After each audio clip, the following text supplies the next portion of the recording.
valor de corriente en función del tiempo de que esa corriente está circulando. Bien, a medida que va aumentando la corriente, disminuye el tiempo hasta llegar al extremo, que es la corriente de cortocircuito, que dijimos que era una elevación de corriente muy grande en un tiempo muy chiquito, bien, y que el fusible tenía depende del tipo de fusible, tenía la capacidad de abrir muy rápido o inclusive limitar esa corriente de cortocircuito que se iba a presentar, bien, que ya la habíamos aprendido a calcular anteriormente, ¿sí? Habíamos visto cómo poder calcular la corriente de cortocircuito, que normalmente la calculamos en cada uno de las barras de los tableros seccionales o de los tableros primarios que tenemos en nuestra instalación. ¿Sí? Vimos que eran corrientes muy grandes, que había una corriente subtransitoria, que era la que íbamos a usar para las protecciones, pero a su vez teníamos una corriente de impulso que era más grande y que era la que teníamos que utilizar para seleccionar el poder de ruptura o el poder de apertura de esos interruptores automáticos, bien, y los esfuerzos electrodinámicos que podían tener todos los aparatos, anclajes, bien, las barras, todo lo que son los aisladores de barra, bien, se dimensionaban y se verificaban por esa corriente presunta de impulso de cortocircuito. Bien, entonces acá vemos los fusibles diáceps, dijimos que eran los que anteriormente se ponían en los tableros principales de nuestras casas, que después fueron reemplazados por interruptores termomagnéticos, y acá tenemos los fusibles tipo NH, de alto poder de ruptura, bien, que son utilizados hasta el día de hoy, porque son aparatos que tienen un alto poder de corte, de corriente, no solo sirven para ponerlos al principio en la instalación bien aguas arriba, después de la acometida de nuestra instalación, sino que también sirven como protecciones de respaldo a los interruptores termomagnéticos cuando su poder de ruptura no es lo suficientemente grande para poder abrir una corriente de cortocircuito importante. Bien, entonces, normalmente a la salida de las subestaciones, como protección en baja tensión de cada uno de los alimentadores que van a cada uno después de los lugares de los tableros principales, vamos a encontrar fusibles de este tipo. O en máquinas muy importantes, donde necesitamos tener protecciones grandes porque el consumo de corriente es importante. La ventaja que tenía, como dijimos, que era un alto poder de ruptura. Bien, después vimos, a ver, déjenme para mostrarles, que la ventaja que tenía también era que eran muy fáciles de coordinar, bien, y tenían un alto grado de selectividad, porque como ven, cada uno de los fusibles, sus curvas de fusión son paralelas a las de un calibre superior, con lo cual nunca se cruzan, entonces siempre va a abrir el fusible de calibre más chico. Esto no sucedía, como lo vimos en la clase pasada, con los interruptores termomagnéticos. Los interruptores termomagnéticos, si bien tenían una selectividad bastante buena en su parte térmica, o sea, en la parte donde protegía contra sobrecargas, cuando íbamos a la parte de cortocircuito, que era la parte magnética, ahí las curvas normalmente se solapaban, inclusive en algunas podía pasar que actuaran protecciones de mayor calibre, con lo cual nos abriera las protecciones que estaban muy aguas arriba de nuestro fallo, y no las que realmente tenían que abrir, que era la que estaba inmediatamente aguas arriba de nuestro fallo. Y dejaban entonces a una porción más grande de nuestra instalación eléctrica fuera de servicio, que es lo que no queremos. Siempre lo que queremos tender a mantener la continuidad de servicio en el resto de la instalación. Como desventaja el fusible que tenía era que una vez que se fundía había que cambiarlo. ¿Bien? Entonces, eso es costoso y aparte requería de, por ahí, personal calificado, cortar la instalación, sacar los fusibles, volver a colocar, tener fusible de repuesto. Normalmente, por más que el cortocircuito o la sobrecarga haya sido monofásica, si es un sistema trifásico se cambian los tres, porque no sabemos cómo pudieron quedar los otros fusibles. Entonces, por ahí esos fusibles, si bien no terminaron de fundirse, no quedaron en una etapa intermedia de fusión, Entonces, posteriormente, por más que no haya falla, bien, van a terminar fundiéndose y otra vez generando un perjuicio. Entonces, normalmente lo que se hace es cambiar los 3 fusibles, bien, de cada fase. Bueno, eso es un poquito lo que vimos en la clase pasada. Y después vimos los interruptores, bueno, vimos los interruptores termomagnéticos. Y acá yo quería mostrarles, que habíamos quedado en la clase pasada, cómo era este interruptor termomagnético en forma esquemática, ¿bien? Porque lo habíamos visto desde afuera en fotos. Yo ahora tengo alguno acá que creo que... A ver, mira, que lo estoy preparado.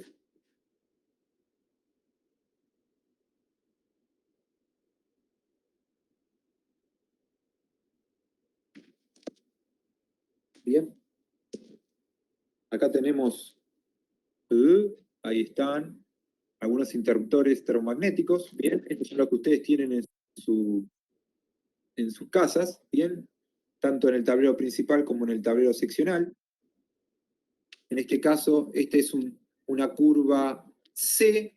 ¿Se acuerdan que había curvas B, C y D? Bien, y este es uno chiquito de 5 amperes. ¿Sí? O sea que hasta 5 amperes este interruptor no va a tener ningún problema y a partir de 5 amperes, en función del tiempo que haya esa sobrecarga, va a actuar primero la parte térmica y en el caso de que fueran, en este caso creo que son como 4, debe ser como 10 veces la corriente, ahora nos vamos a fijar en la tablita, lo va a tomar como un cortocircuito y va a saltar casi inmediatamente. Acá tenemos otro de otra marca, con una curva C10, pero fíjense que para poder visualizarlo, lo importante es que el interruptor termomagnético, dependiendo si es unipolar, como es este caso,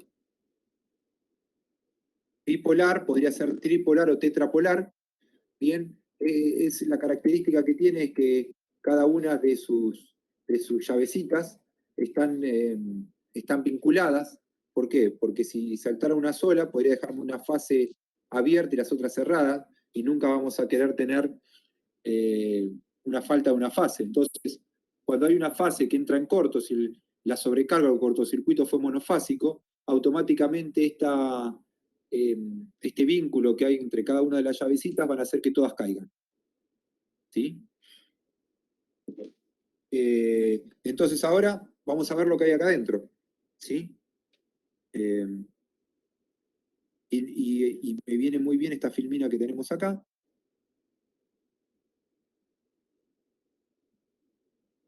Ahí la ven mejor a la filmina más grande. Bien. Sí. Entonces, Sí.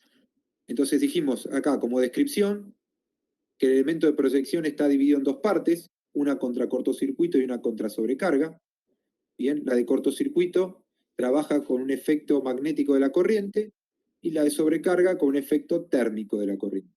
En realidad utilizamos para ese efecto magnético un electroimán, bien, y en serie una lámina bimetálica que utilizamos para, digamos, censar el efecto térmico de la corriente o la sobrecarga. ¿Sí? Fíjense que las dos partes en las que están divididas esta protección están en serie. ¿Para qué? Y porque nosotros lo que vamos a hacer es que la corriente circula por el electroimán, y después circula por el bimetal, y después vuelve y se va por el neutro. Esto es en el caso de que sea, digamos, bipolar. En el caso de que fuera tripolar o tetrapolar, bueno, va a haber por cada una de las fases un circuito de estos, ¿sí? Entonces, ¿cómo funciona? Ahora vamos a verlo, en las filminas está descrito paso por paso y lo vamos a chequear, ¿sí? El elemento térmico lo que hace es, a medida que la corriente que pasa es mayor a un cierto valor, estas laminitas que están acá, al pasar la corriente, van a elevar su temperatura y después de un cierto valor de temperatura van a tender a arquearse o a abrirse. Bien, cuando se arquean, lo que hacen es hacer saltar este contacto que está acá, bien, y lo que hacen es que la corriente no siga pasando, ¿sí? Y eso es lo que hace bajar a la llavecita. En el caso de que haya una corriente muy grande en un corto tiempo, o sea, un cortocircuito, lo que va a pasar es que este electroimán que está acá, al pasar una corriente muy grande, va a, digamos, por un efecto magnético, va a atraer a este contacto móvil y lo que va a hacer es otra vez que el interruptor termomagnético se abra. Eso sucede en un tiempo mucho más chiquito. ¿Bien? Entonces, acá vemos que el interruptor termomagnético que nosotros tenemos en nuestra casa, ¿bien? Tiene en sí dos protecciones adentro. Una protección contra sobrecarga y una protección contra cortocircuito. Cuando vimos la clase pasada que vimos protección de motores, también vimos que había uno de estos que era para proteger motores, que se llamaba guardamotor. ¿Bien? Bueno, digamos, su característica interna, o sea, como está formado este aparato adentro, tanto el interruptor termomagnético como el guardamotor, es en forma similar, trabajan con el mismo principio. La única ventaja es que nosotros en el guardamotor tenemos la posibilidad de graduar un poquito la corriente, eh, digamos, en forma mecánica, podemos graduar un poquito el valor de la corriente de sobrecarga, con lo cual, para ajustarla bien a la corriente nominal de la máquina en la que está trabajando, el del motor. O sea, saben que un motor va a consumir una corriente cuando está a carga nominal, y después digamos, la carga que tiene el eje no es la nominal, va a consumir menor corriente. Entonces, nosotros lo que podemos hacer en función de nuestro proceso productivo es poder graduar la corriente de apertura de mi protección térmica a la corriente nominal de trabajo y no a la corriente nominal del motor. ¿Sí? Pero bueno, digamos, eso es más ya para un profesional de la electricidad y por eso ese tipo de aparatos lo ven, lo abarca otra norma, ¿se acuerdan? Como los interruptores termomagnéticos que se usan para la industria. Los que se usan para el hogar o para pequeños eh, comercios no tienen ningún tipo de graduación porque normalmente son operados por personal no idóneo. Entonces, no tiene por qué saber qué es la graduación de corriente, que tiene una parte térmica, que tiene una parte magnética. Lo único que tiene que saber es que si este interruptor termomagnético se cayó, bien, por algún problema en la instalación eléctrica, tiene la posibilidad de volver a poner la instalación en servicio. Bueno, y si otra vez vuelve a suceder en un tiempo corto es porque tiene una anomalía en la instalación y va a tener que llamar a alguien para que vea la instalación y chequee dónde está el problema.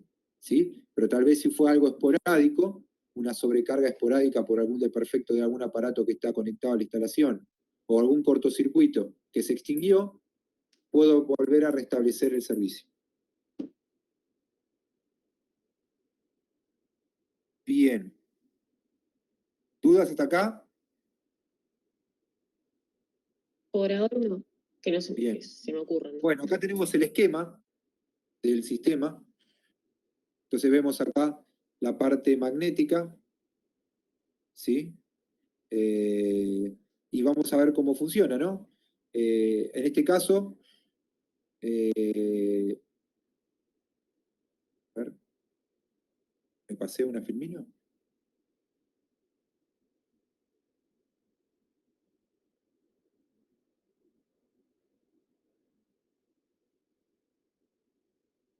Parece que no está todo el circuito. Pero bueno, acá vemos, acá tendríamos que pasar otra filmina.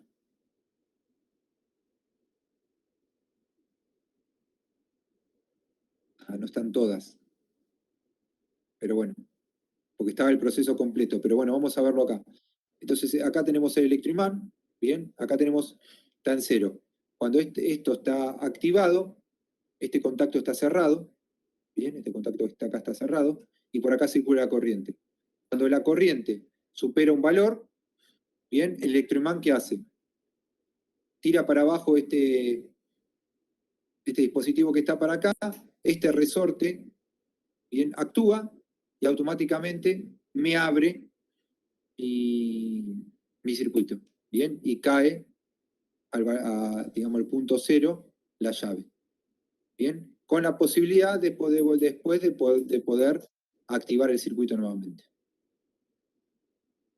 En el caso del esquema térmico, quien produce eso es una lámina bimetálica, no un electroimán.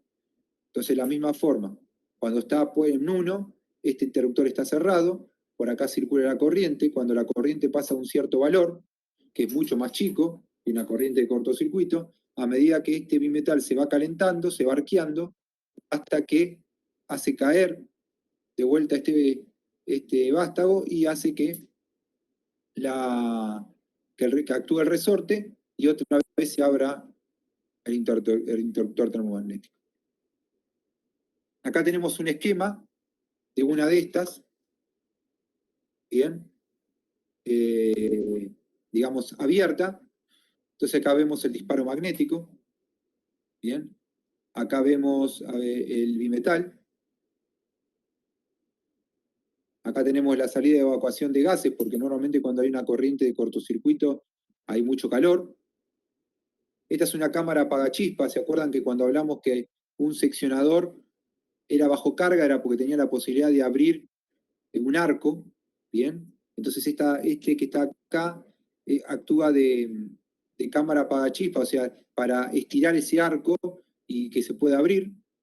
Esta es la entrada de aire fresco para la evacuación del calor. Bien. Acá está el contacto móvil. Acá está el contacto fijo. Y acá está la manecilla en posición abierto y cuando la subo está en posición cerrada. Bien. Esto es, digamos, un corte de un interruptor termomagnético. Los interruptores termomagnéticos pueden ser unipolares, bipolares y tripolares. Y acá tenemos la curva característica de disparo, la parte térmica y la parte magnética. Y acá lo que hablábamos eran los tipos de curva. Fíjese que en la parte térmica no hay demasiada diferencia, lo hay en la parte de corte cuando tiene que actuar la parte magnética, ¿no? La curva B va a considerar un cortocircuito después de que superen las 3 a 5 veces la corriente nominal, la curva C de 5 a 10 veces, la curva D de 10 a 14 veces la corriente nominal. ¿Bien?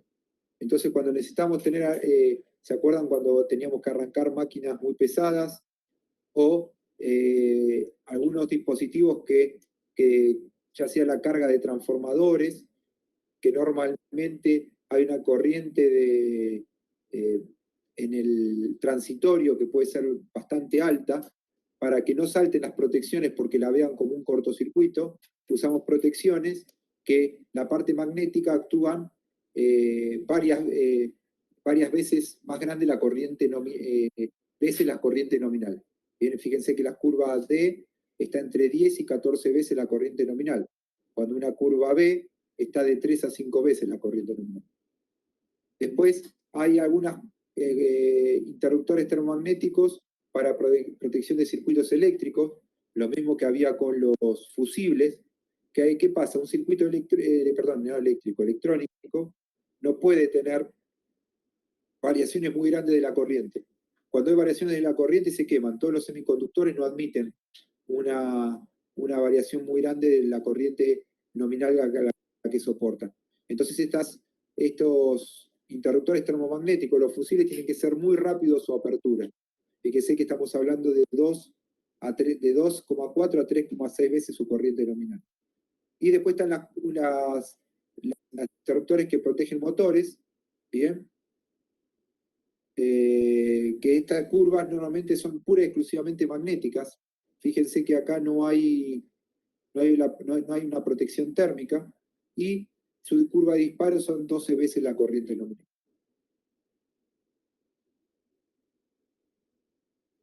Bien. Ahora vamos a volver, que nos había quedado pendiente, que era el interruptor diferencial. Bien. Entonces, el interruptor diferencial, acá tenemos uno, si lo puedo sacar.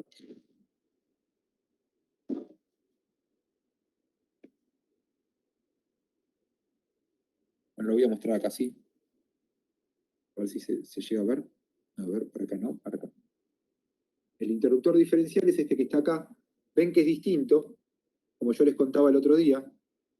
Normalmente tiene, acá estoy, tiene un botón que no lo tiene a lo largo de todo el interruptor, sino lo tiene en uno de sus extremos. Y después tiene un botón acá, no sé si lo llegan a ver, un botón verde, en este caso, que puede ser de este tipo, puede ser, puede estar acá en el medio, puede ser rojo o negro, dependiendo del fabricante. ¿Por qué? Porque este es un sistema eléctrico para poder verificar el correcto funcionamiento de este aparato. Como dijimos la clase pasada, el interruptor diferencial no protege ni contra sobrecarga ni contra cortocircuito. Cuando vimos la norma de la EA y vimos cómo se instalaban los tableros secundarios que iban dentro de los domicilios o dentro de los departamentos, vimos que según el grado de electrificación, ¿bien? Y la potencia para ese grado de electrificación que nos había dado nuestra instalación, había distintos esquemas para poder armar las protecciones que iban para cada uno de los circuitos de esa instalación. Y en todos había un interruptor diferencial. Ese interruptor diferencial no protege contra sobrecarga y cortocircuito, sino protegen a las personas. ¿De qué? De los contactos indirectos. Cuando algún aparato que está electrificado, pero que tiene una cobertura la cual no nos permite que la tensión llegue al exterior, por algún problema mecánico o eléctrico, hizo que parte de esa carcasa o protección que tiene esa máquina, sobre todo si es metálica, bien, haya quedado tensionada. Entonces, en el caso de que nosotros toquemos esa parte, vamos a generar un vínculo a través de nuestro cuerpo entre ese aparato y tierra, o entre ese aparato y otro, bueno, el otro, no sería un contacto directo, sería un contacto directo, pero puede ser una pared que esté puesta a tierra, o algún dispositivo metálico que esté puesto a tierra. En ese caso sí pasa a ser otra vez contacto indirecto, y entonces que la corriente circule por nuestro cuerpo, y si la tensión es muy grande, puede llegar a matarnos. ¿Bien? Entonces, ¿qué hacemos? Como nosotros no podemos saber qué resistencia tiene nuestro cuerpo, cuál es el calzado que tenemos, entonces no podríamos calcular la corriente de cortocircuito que va a circular en nuestro cuerpo, porque si la corriente que circula es muy grande, va a ver el interruptor termomagnético lo va a ver como una sobrecarga, un cortocircuito, y va a actuar. Pero tal vez el tiempo que tarde en actuar sea letal para mi cuerpo, ya sea porque me va a generar una quemadura muy grande o porque me va a matar. Entonces tenemos estos aparatitos que están acá, estos nobles aparatitos, que no van a censar sobrecarga ni cortocircuito, sino que usan el principio de un transformador, y lo ven acá. O sea, adentro lo que hay es un toroide, es un núcleo electromagnético, ¿bien? Que lo que hacemos es lo siguiente, fíjense, la fase, el conductor de fase, pasa y tiene un arrollamiento en este núcleo magnético, ¿bien? Y después tiene una salida que va a otro de los terminales. O sea, si lo ven acá, quiere decir que este que está acá es el mismo que este que está acá. Entonces pasa a través de este toroide y sale por aquí abajo. El neutro hace exactamente lo mismo. Entra por este terminal que está acá, tiene un arrollamiento dentro del toroide y sale por el otro terminal.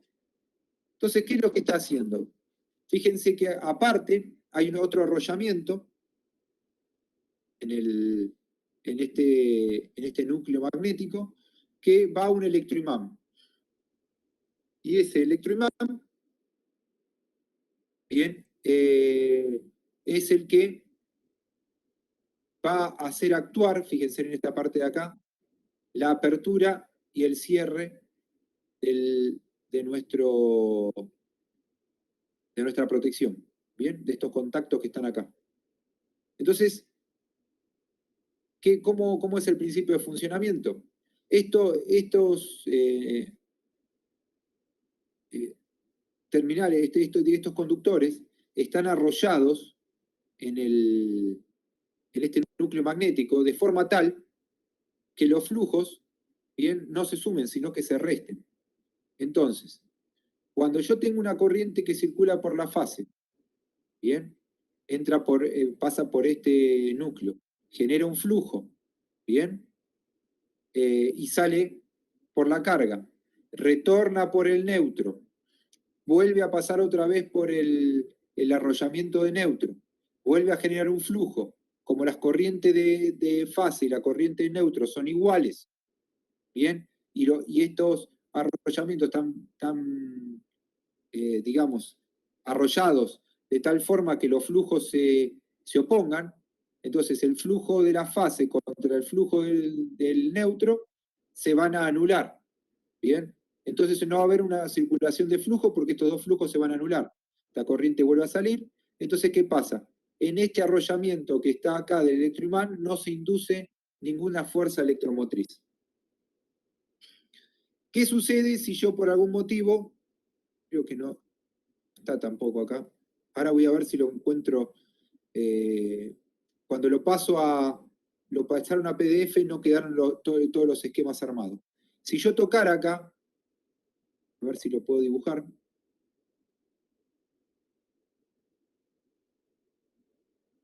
Si yo tocara acá, bien, y tocara tierra, entonces hubiera una corriente de fuga a tierra, bien, una corriente de fuga a tierra,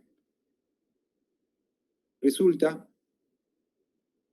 que la corriente de fase va a ser distinta de la corriente de neutro. ¿Por qué? Porque va a venir una corriente por acá, parte se va a ir por la carga y va a retornar al neutro, pero parte se va a ir a tierra. Entonces quiere decir que la corriente que hay por la fase va a ser mayor que la corriente que hay por el neutro. Entonces la resta de esos dos flujos va a generar un flujo resultante que va a inducir una fuerza electromotriz en este bobinado que está acá, y eso va a hacer que este electroimán actúe. Al actuar este electroimán, automáticamente va a abrir los contactos de mi interruptor diferencial. Bien, eso es muy sensible. Fíjense que cuando tenemos diferencias de corriente del orden de en este caso, este que está acá, son 30 miliamperes, los hay de 20, los hay de 10 y los hay de 100 miliamperes, dependiendo del lugar los vamos a instalar. Fíjense que estamos hablando de corrientes muy chiquitas. Cuando hay una diferencia de corriente de 30 miliamperes, es lo suficientemente importante para hacer actuar al electroimán y que abra este dispositivo. Ahora, como les dije en la clase anterior, ¿qué pasa si la corriente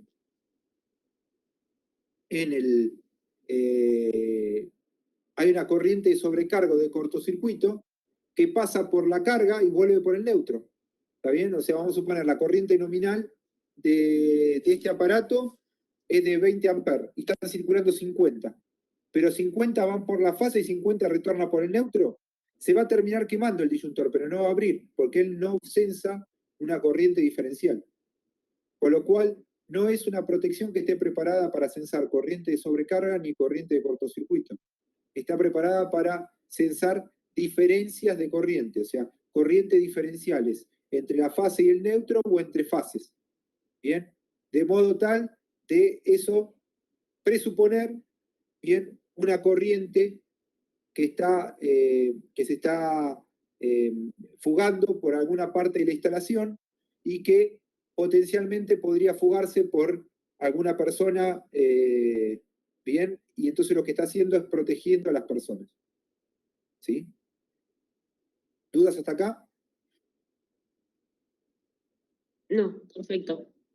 Bien, perfecto. Quedó mejor cuando empezaste a dibujar. Bien. ¿Se entendió? Yo por lo menos sí. Bien, bueno, maravilloso. Entonces ahora lo que vamos a hacer es, vamos a continuar con la clase que estábamos viendo la clase pasada. Permítanme que vuelva acá.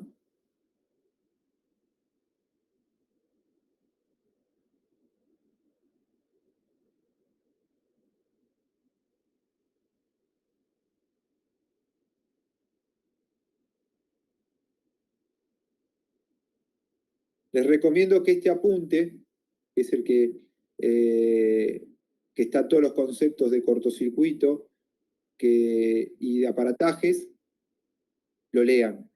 ¿Bien? Lean porque es importante. Lo mismo que los apuntes y las filminas de cable. ¿Bien? Y todo lo que vimos para armar el plano eléctrico. Yo les recomiendo que si se pueden poner, yo no se los voy a pedir este año, no hay tiempo para pedirles que armen el plano y que me lo entreguen, pero sí les voy a exigir en el examen que entiendan cómo armarlo y cómo armar cada una de las curvas y los cuadros de carga que estuvimos viendo. Bien.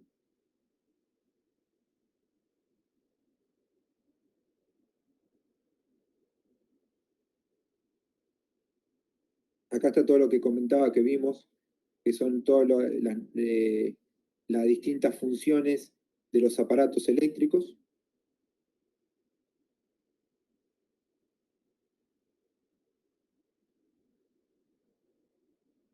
Las especificaciones de esos aparatos. Bien. Lo que da la vida útil eléctrica, la vida útil mecánica, cantidad de maniobras. Acá están los fusibles que vimos, las curvas de los fusibles, cómo limitaban corriente los fusibles. Los seccionadores que se transforman en protecciones cuando le podemos incorporar fusibles, los fusibles diaces, los seccionadores bajo carga, los interruptores termomagnéticos. Bien. Las curvas de los interruptores termomagnéticos, la parte magnética B, C y D.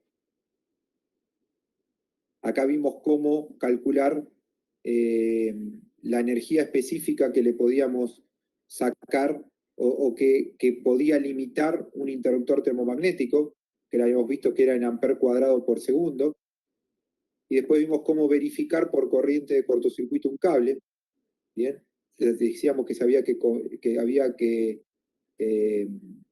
cumplirse esta inecuación que está acá, donde el K cuadrado, que es algo que depende del cable, por la sección al cuadrado del cable, siempre tiene que ser mayor o igual a la corriente cuadrada por el tiempo, que eso se llama energía específica, y es algo que me lo da el fabricante del interruptor, y me dice que el interruptor, en función de la clase que tiene ese interruptor, el poder de corte asignado, que es la corriente máxima que puede abrir de cortocircuito, y el tipo de curva, me va a dar un valor de energía específica, que son estos valores que están acá. Bien, para cada calibre de protección. Por ejemplo, este es para pequeño interruptor automático hasta 16 amperes. Y estos son de 16 a 32. Bueno, acá hay un esquema. Bien, entonces, para una vez que seleccionamos nuestro cable, podemos sacar el K por tabla, ahora vamos a ver cómo. Tenemos la sección de nuestro conductor y se tiene que cumplir que el K cuadrado por ese cuadrado tiene que ser mayor o igual al I cuadrado T, que es la energía específica que puede dejar pasar ese interruptor termomagnético antes de su apertura. Y fíjense que el coeficiente K no es muy difícil de sacar, está por tabla. Son si el material de conductor es cobre o es aluminio, y si las secciones son menor o igual a 300 milímetros cuadrados, tiene un valor, y si son mayores a 300 milímetros cuadrados, tiene un valor. Si su material de aislamiento es polietileno reticulado o goma etilel propilénica que soporta mayor corriente, tiene otro valor, mayor temperatura, perdón. Y después para cable de aluminios también tiene otro valor. Fíjense que el aluminio soporta menos corriente para una misma sección que el cobre, por eso tiene un K más chico. ¿Bien? Entonces acá había un ejemplo que lo habíamos visto, ¿bien? Que veíamos que para un circuito conductor de PVC de sección de 2,5 milímetros, por un interruptor automático de curva C16 con una capacidad de ruptura de 6 kA y una clase 3, está protegido por, vamos a preguntar si ese cable está protegido por ese interruptor, sabiendo que la corriente de cortocircuito en ese punto es de 3 kA. Entonces, por tabla, vamos a la tabla, y vemos que para interruptores hasta 16 amperes, con poder de corte de 6 kA, bien, y clase 3, puede dejar pasar una energía específica I cuadrado T de 42.000. Bien, entonces, que en realidad es amper cuadrado segundo, ¿no? Porque y cuando vamos acá, vemos que dice 42.000, que es ese amper cuadrado. Después, para sacar el K cuadrado, dijimos que era una sección de 2,5 milímetros, con lo cual es menor a 300 milímetros si era de PVC, con lo cual el K era 115. Bien, vemos que acá hay 115 al cuadrado. Y la sección del conductor era 2,5 milímetros al cuadrado. Entonces, fíjense que cuando hacemos la multiplicación de 115 al cuadrado por 2,5 al cuadrado, me da 82.656, que es la energía específica que podría soportar ese cable, y el interruptor me está permitiendo pasar antes de que abra 42.000. Con lo cual, ese conductor verifica por la corriente de cortocircuito en ese punto para ese tipo de interruptor automático. En el caso de que no verificara, lo que podríamos hacer, lo más simple, es aumentar la sección del conductor. ¿Bien? O cambiar el aislante, pero normalmente lo que se hace es aumentar una sección, el conductor, en vez de que sea 2,5 milímetros, por ejemplo, 4 milímetros. ¿Sí?